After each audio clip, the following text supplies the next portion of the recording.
The Raven by Edgar Allan Poe. Once upon a midnight dreary, while I pondered weak and weary over many a quaint and curious volume of forgotten lore, while I nodded, nearly napping, suddenly there came a tapping, as of someone gently rapping at my chamber door. "'Tis some visitor," I muttered, tapping at my chamber door. only this, and nothing more. Distinctly I remember. It was in the bleak December, and each separate dying ember wrought its ghost upon the floor. Eagerly I wished the morrow. Vainly I had sought to borrow from my books surcase of sorrow for the lost Lenore, for the rare and radiant maiden whom the angels name Lenore, nameless here forevermore.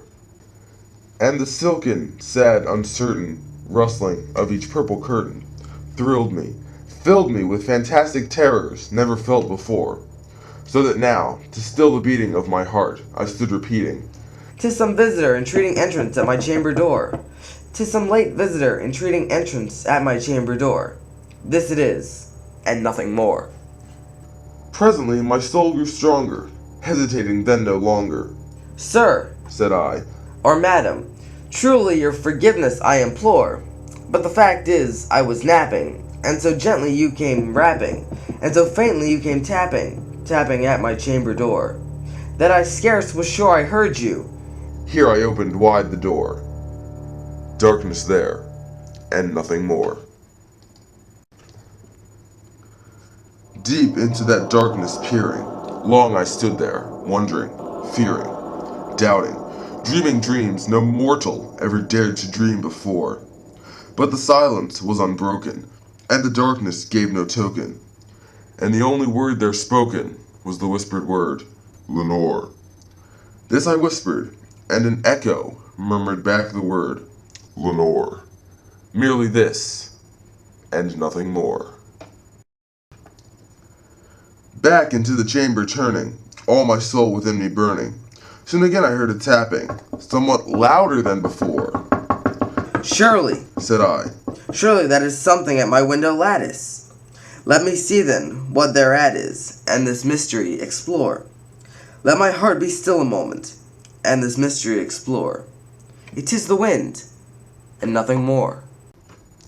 Open here I flung the shutter, when with many a flirt and flutter, in there stepped a stately raven of the saintly days of yore. Not the least obeisance made he, not a minute stopped or stayed he, but with mien of lord or lady, perched above my chamber door. Perched upon a bust of Pallas, just above my chamber door. Perched, and sat, and nothing more. Then this ebony bird beguiling my said fancy into smiling, by the grave and stern decorum of the countenance it wore. "Though thy crest be shorn and shaven, thou I said, art sure no craven, ghastly grim and ancient raven, wandering from the nightly shore. Tell me what thy lordly name is on the night's Plutonian shore." quoth the raven, Nevermore.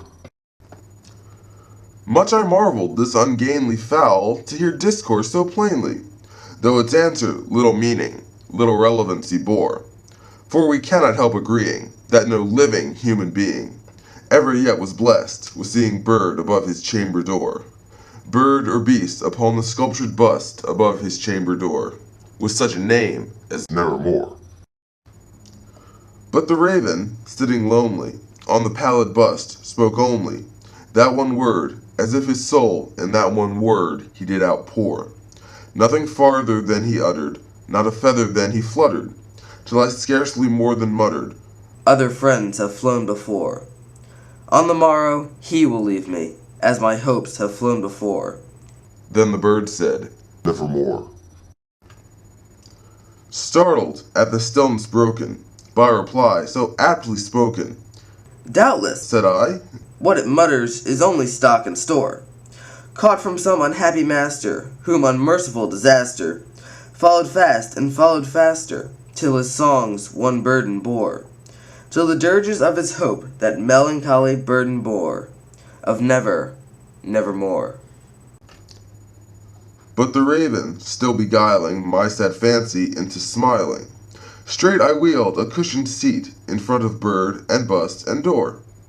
Then upon the velvet sinking, I betook myself to linking fancy unto fancy, thinking what this ominous bird of yore, what this grim, ungainly, ghastly, gaunt, and ominous bird of yore meant in croaking, nevermore. This I sat engaged in guessing, but no syllable expressing, to this fowl whose fiery eyes now burned into my bosom's core. This and more I sat divining, with my head at ease reclining, on the velvet cushion's lining that the lamplight gloated o'er.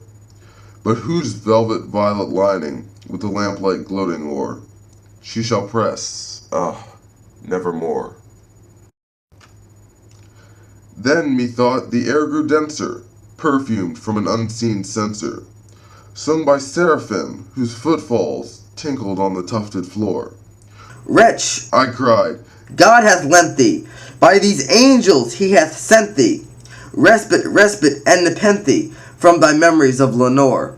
Quaff this kind nepenthe, and forget this lost Lenore. Quoth the raven. Nevermore. Prophet, Said I, thing of evil, prophet still of bird or devil, whether temper sent or whether tempest tossed thee here ashore, desolate yet all undaunted, on this desert land enchanted, on this home by horror haunted, tell me truly, I implore, is there balm in Gilead? Tell me, I implore. quoth the raven. Nevermore. Prophet, Said I, thing of evil, prophet still of bird or devil, by the heaven that bends above us, by that God we both adore, tell this soul with sorrow laden, if within the distant Aden, it shall clasp a sainted maiden, whom the angels name Lenore. Clasp a rare and radiant maiden, whom the angels name Lenore. quoth the raven. Nevermore. Be that word our sign of parting, bird or fiend. I shrieked, upstarting. Get thee back into the tempest, and the night's Plutonian shore. Leave no black plume as a token of the lie thy soul hath spoken. Leave my loneliness unbroken, quit the bust above my door. Take thy beak from out my heart, and take thy form from off my door. Quoth the raven. Nevermore. And the raven, never flitting, still is sitting, on the pallid bust of Pallas, just above my chamber door. And his eyes have all the seeing of a demon's that is dreaming, and the lamplight o'er him streaming throws his shadow on the floor.